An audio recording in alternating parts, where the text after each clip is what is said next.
Hey guys, how's it going? This is Bobby Kryptonite here, and welcome to another Bobby K Bikes update.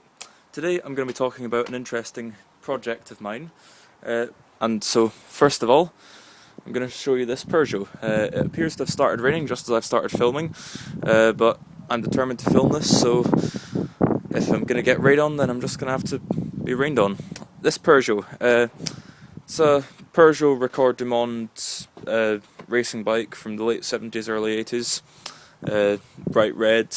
I bought it for £15 last October, and it was an absolutely lovely, beautiful, marvellous bike. It's got 5 gears, which made it a bit of a pig to ride up hills, but apart from that, it's just a stunning classic. I mean, for the age, look at the paintwork, it's absolutely gorgeous here, and it's got this nice shifter here, but as you can see, there's a little bit of damage, i.e. the metal looks warped and paint's peeling off, and you can see there's damage done to the frame there, and I believe if you go around the front of the bike, you can see bends in this tube here, so it's quite damaged, and forks have been bent back quite badly to the extent that this mudguard hits the frame there, so steering's been made impossible.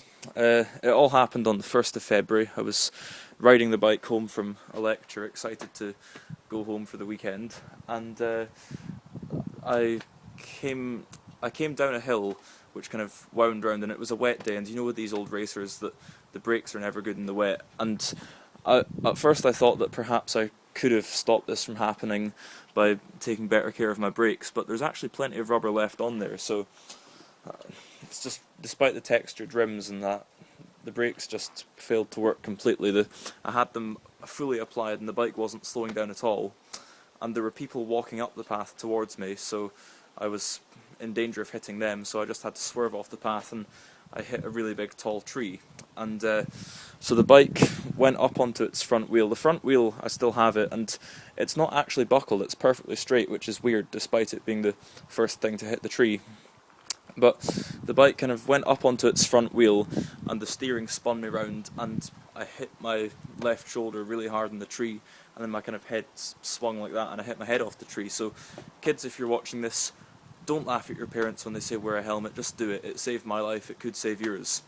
And so my shoulder was swollen, it was in agony, my arm was just, it felt awful, and so had to be given morphine and taken into hospital in an ambulance, and after a few x-rays it was confirmed that I'd broken my collarbone, so had to walk around with a sling on for a while, but I'm pretty much mended now. My shoulder still hurts a little bit on cold days and if I've lifted something heavy, but ho-hum, I've got exercises to do to maybe make it a bit less stiff.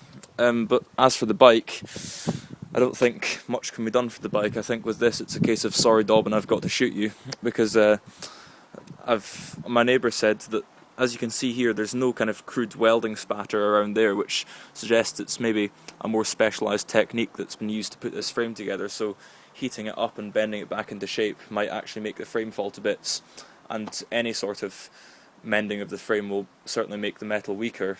There is an engineering workshop that might be able to stick it on a rig and kind of tweak the frame back into shape, but it could be expensive, so I feel like a right idiot for having crashed this bike and written it off, but if it would be dangerous to repair it and ride it, I wouldn't want to put myself or anyone else in danger, so I'm probably just going to strip it for spares.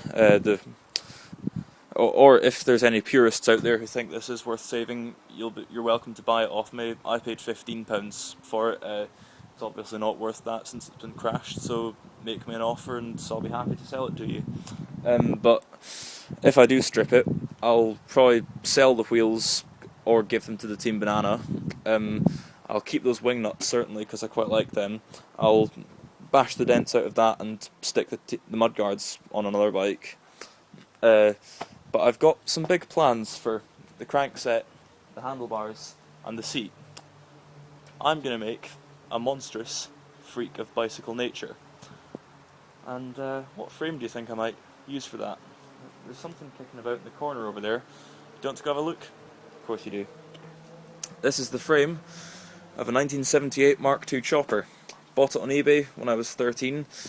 Haven't really done much with it apart from slap a wee bit of primer on that tube. As you can see, it's covered in green overspray because I was respraying some forks in green and I had them upside down in there to spray them, and the frame got splattered in overspray. But I've still to really, I'm going to sand it down and do it in primer grey.